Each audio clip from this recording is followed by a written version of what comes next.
जननी जन्म सौख्यानां वर्धनी कुल संपदां पदवी पूर्व पुण्यानां लिख्यते जन्म पत्रिका आदित्याय च सोमाय मंगलाय बुधाय च गुरु शुक्र शनिभ्यश्च राघवे केतवे नमः गजाननं भूतगणादि सेवितं कपित्थ जम्बो फलसार पक्षितं उमासुदं सोह विनाश कारणं नमामि विघ्नेश्वर पादपங்கஜம்.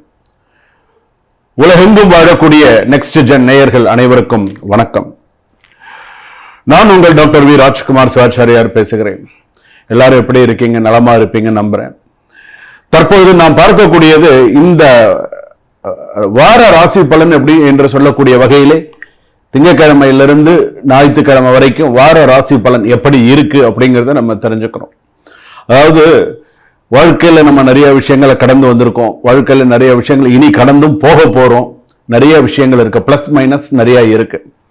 எதற்காக இந்த வார ராசி பலன் அப்படின்னு சொன்னா, இது பாத்தீங்கன்னா நீங்க தெரிஞ்சுக்கணும். சோ எனக்கு இதெல்லாம் நடக்குது, எனக்கு இதெல்லாம் நடந்துட்டு இருக்கு, நான் இந்த விஷயத்துல இனிமேல் கவனமா இருக்கணும் அப்படின்னு நீங்க தெரிஞ்சுக்கிறதுக்கோசரம் தான் இந்த வார ராசி பலன்.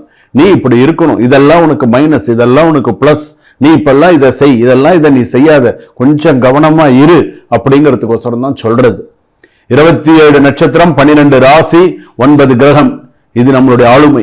நம்ம ஒரு மனிதனாக பிறந்தவனுக்கு அதுக்காக தான் இந்த வார்த்தையை நம்ம சொல்றது. ஜனனி ஜன்ம சௌக்கியானம் வர்தனி குல சம்பதாம் பதவி பூர்வ புண்ணியானாம்.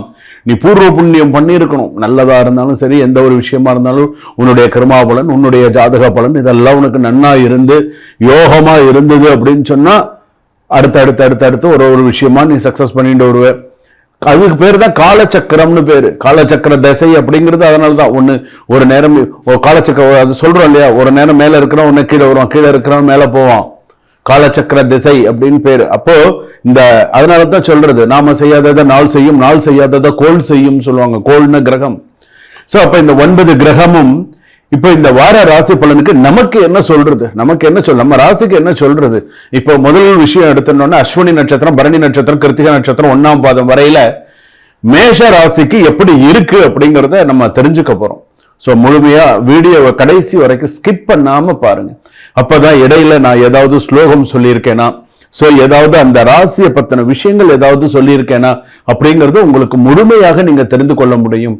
உங்களை பத்தி தெரிஞ்சுக்கிறதுக்கு நீங்க கொஞ்ச நேரம், உங்களுக்காக சிறிது நேரம் நீங்கள் ஒதுக்க வேண்டும். சில ராசிக்காரர்கள் தனக்கான வாழ்க்கையை வாழ்ந்திருக்க மாட்டாங்க. அதனால தான் இதை முக்கியமான ஹைலைட் பண்ணி சொல்றேன். என்ன நடுவில் எல்லாம் நீங்க கேட்டுட்டீங்க அப்படின்னு சொன்னா உங்களுக்கு உங்க ஜாதகத்தை பத்தி நீங்க சிறப்பா தெரிஞ்சுக்கலாம். சரிங்களா? மிருகசீரிஷம் நட்சத்திரம், மிதுன ராசி நேயர்களை, மிதுன ராசிக்கு எப்படி இருக்கு? மிருகசீரிஷ நட்சத்திரம் மிதுன ராசி, திருவாதிரை நட்சத்திரம் மிதுன ராசி, புனர்பூச நட்சத்திரம் மிதுன ராசி. நான் என்ன சொல்றதுன்னு தெரியலங்க. இந்த ராசிக்கு மட்டும் பாத்தீங்கன்னா நீங்க ஏற்கனவே கொஞ்சம் கன்ஃபியூஷனான ஆளு தான். கன்ஃபியூஷன் எடுத்த டிசிஷன் லைஃப் ரிவர்ஸ் ஆகும். ஒண்ணு, நீங்க நினைப்பது ஒன்று, நடப்பது வேறொன்று. அதுதான் சாமி நடந்துகிட்டு இருக்கே, இதுதான் வாழ்க்கை முழுக்க எனக்கு நடக்குது அப்படின்னு சொல்லுவீங்க. ஓவர் திங்கிங் தான் உங்களோட பிக்கஸ்ட் எனிமி. ஓவரா திங்கிங் பண்ணிட்டு இருக்கீங்க, அதுதான் உங்களுடைய என்ன எனிமி, பிக்கஸ்ட் எனிமி. இந்த வாரம் ட்ரஸ்ட் பண்ணினா அது லாஸ் தான். இந்த வாரத்துல யாரையாவது முக்கியமா நீங்க நம்பிட்டீங்க, அதுவும் முக்கியமா ஒரு பொண்ணை நம்புறீங்களோ, இல்ல முக்கியமா ஒரு வேலையை வாங்கி கொடுப்பான் நம்புறீங்களோ, இல்ல இவன் முக்கியமா நம்மளை வெளிநாட்டுக்கு அனுப்புவான் நம்புனீங்களோ, ஏதாவது ஒரு விஷயத்துல நம்புறீங்க, அவன் பெரிய அளவுல ஏமாத்திட்டு போயிடுவான். பாத்துக்கோங்க, லாஸ்ட் மினிட்ல எல்லாமே சேஞ்ச் ஆயிடும். ஞாபகம் வச்சுக்கோங்க. 80-90% வரைக்கும் ஒரு வேலையில போய் கஷ்டப்பட்டு ஏதாவது ஒண்ணு அடிச்சு பிடிச்சு ஏதாவது கடைசி நிமிஷத்துல வர ஏமாற்றம் எப்படி தெரியுமா இருக்கும்? அதுதாங்க தற்கொலைக்கு சமம்னு சொல்லுவாங்க. அந்த அளவுக்கு என்னடா இது, நான் இவ்வளவு தூரம் நான் கஷ்டப்பட்டு எனக்கு ஒன்னு விஷயம் நமக்கு நடக்கலையே அப்படின்னு சொல்லி அந்த ஒரு இது. அதனால சின்ன தவறு பெரிய ப்ராப்ளமா, உங்க பிளானை யாரோ ஸ்பாயில் பண்ண போறாங்க. அதை ஞாபகம் வச்சுக்கோங்க. நீங்க ஏதோ ஒரு விஷயத்த நல்ல ஒரு டிசிஷன் எடுத்துட்டீங்க, அதை யாருக்கிட்ட சொல்லக்கூடாதோ அவங்கிட்ட போய் நீங்க சொல்லி அவன் இதை எப்படியாவது உங்களை ஸ்பாயில் பண்ணி உங்களை வளர விட மாட்டான். இதுதான் நடக்கும். உங்களுக்கு தேவையா, இது நமக்கு தேவையா அப்படிங்கறது நீங்களா முடிவு பண்ணிக்க. ஏன்னா இது நடக்கும். உங்க பிளானை யாரோ ஸ்பாயில் பண்ண போறாங்க. டைமிங் மிஸ் ஆனா சான்ஸ் போயிடும், மனசு குழப்பம் அதிகமா இருக்கும், டெசிஷன் ராங்கா இருக்கும். இந்த வாரம் கொஞ்சம் கன்ஃபியூஸா தான் இருக்கும். ஏற்கனவே நீங்க 3 குணம் 38 யோசனை, அதுல கன்ஃபியூஷனும் சேர்ந்தா எப்படி இருக்கும், இன்னும் பிரச்சனைகள் இருக்கும். சோ கவனமா இருங்க. ஒண்ணு. ரெண்டாவது, ஜாப் வந்து சில பேருக்கு இடமாற்றம் வரதுக்கான வாய்ப்பு நிறைய இருக்குங்க. இடமாற்றம், வீடு மாற்றம், இடமாற்றம், வேலை மாற்றம், ஏதாவது வீடு மாறி போகலாம், இடம் மாறி போகலாம், ஏதாவது அந்த மாதிரியான மாற்றங்கள் வரும். சில பேருக்கு சடன் ஜாப் சேஞ்சஸ் கூட வரதுக்கான வாய்ப்பு இருக்கு. மேலதிகாரிகளுடன் மிஸ் அண்டர்ஸ்டாண்டிங் ஏற்படும். அது நீ தனியார் நிறுவனமா இருந்தாலும் சரி, நீ அது வந்து கவர்மெண்ட் ஆபீஸ்ல வேலை பார்த்தாலும் சரி, அவன் ஒண்ணு சொல்லுவான், நீங்க ஒண்ணு சொல்லுவீங்க, கிளாஷ் ஆகும். யோ பையா, உங்ககிட்ட நான் எதுக்கே வேலை செய்யணும், உங்ககிட்ட வேலை செய்யறதுக்கு நான் செய்யாம இருப்பேன் அப்படின்னுவீங்க. தேவையில்லாத பிரச்சனைகள் அந்த இடத்துல வரும். ஸோ பார்த்து செய்யுங்க. வேலை செய்யறது உங்களோட குடும்ப சூழ்நிலை, மற்ற விஷயம்லாம் பாருங்க. உங்களுக்கு இன்னொரு இடத்துல வேலை ரெடியா இருக்கா, நீங்க சண்டை போட்டு கூட போங்க, அது உங்க விருப்பம். என்ன சொல்ல வேண்டியது என் கடமை. மேலதிகாரிகளுடன் மிஸ் அண்டர்ஸ்டாண்டிங் இருக்குன்னு இருக்கு, அதனால அதை பார்த்துக்கோங்க. கேரளா சார்ந்தா ஜாப் ரிஸ்க். அவனை என்ன தெரியுமா நினைப்பேன், இவனை எப்படியாவது வேலையை விட்டு எடுக்கணுமே, இவனை வச்சோன்னு சொன்னா நமக்கு கஷ்டம், இவனை எப்படியாவது எடுத்தே ஆகணும் அப்படின்னு கங்கணம் கட்டிக்கிட்டு ரெடியா இருப்பான். ஸோ கவனமா இருங்க. மணி ஃப்ளோ அன்ஸ்டேபிளா இருக்கு. ராங் டிசிஷன் கொஞ்சம் இருக்கு. இன்வெஸ்ட்மெண்ட் அவாய்ட் பண்ணுங்க. காதல் மற்ற விஷயத்துல எல்லாம் வந்து பாத்தீங்கன்னா சில பேருக்கு வந்து ஈகோனால காதல் பிரேக் ஆகிறதுக்கு சான்சஸ் இருக்கு. மேரிட் லைஃப்ல கம்யூனிகேஷன் கேப், பேசுவது கேர்ஃபுல்லா இருக்கணும். கணவன் ஒரு இடத்துல, மனைவி ஒரு இடத்துல, பேசுறதுல மிஸ் கம்யூனிகேஷன்ஸ், கம்யூனிகேஷன் கேப் இதெல்லாம் இருக்கு. ஃபேமிலியில எடுத்துட்டோம்னா மிக்ஸ்டு சுச்சுவேஷனா இருக்கு.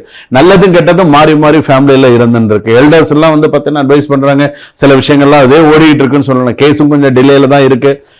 அதுவும் ஆண்கள் டிவோர்ஸ் கேஸுக்கு மாமியார் வந்து உனக்கு அமைஞ்ச மாமியார் மாதிரி வேற யாருக்கும் அமையாதியா, அது மட்டும் நான் சொல்றேன். திருவாதிரை நட்சத்திரம் மிதுன ராசி, உனக்கு அமைஞ்ச மாமியார் மாதிரி இந்த உலகத்துல உனக்கு அமையாது. ஏன்னா அந்த அளவுக்கு அந்த மாமியார் உன்னை வச்சு செய்வாங்க. நீ போகாதே, நீ இங்கே இரு, அவன் டிவோர்ஸும் கொடுக்காத, அவன் என்ன பண்றான்னு நம்ம பாத்துடலாம். இன்னும் 5 வருஷம் இல்ல 7 வருஷம் இழு, பார்த்துக்கலாம். எதா இருந்தாலும் உனக்கு லைஃபும் போகும், அவங்களையும் இந்த அம்மா அப்படி சாதிச்சு என்னதான் பண்ண போறாங்கன்னு தெரியல. அது திருவாதிரை நட்சத்திரத்தோட சாபமா என்னன்னு தெரியல. ஆனா அவன் பாவம், உனக்கு மாமியார் தான் உனக்கு முதல் எதிரி, அப்புறம் தான் மத்ததெல்லாம் நான் இன்னைக்கு சொல்றேன். அடுத்ததா வந்து பாத்தீங்கன்னா மாணவ மாணவிகளுக்கெல்லாம் ஓரளவுக்கு சில விஷயங்கள் சரியா இருக்கு. நீங்க வந்து பாத்தீங்கன்னா யாரையும், அதாவது தவறான பர்சனை நம்பாதீங்க. ட்ரஸ்ட் ராங் பீப்புள், அது வந்து கொஞ்சம் பார்த்து பண்ணுங்க. மணி லாஸ் இருக்கு, ரிலேஷன்ஷிப் கன்ஃபியூஷன்ஸ் எல்லாம் இருக்கு. இந்த வாரம் கொஞ்சம் கிளாரிட்டியா இருக்கிற மாதிரி இருக்கும்.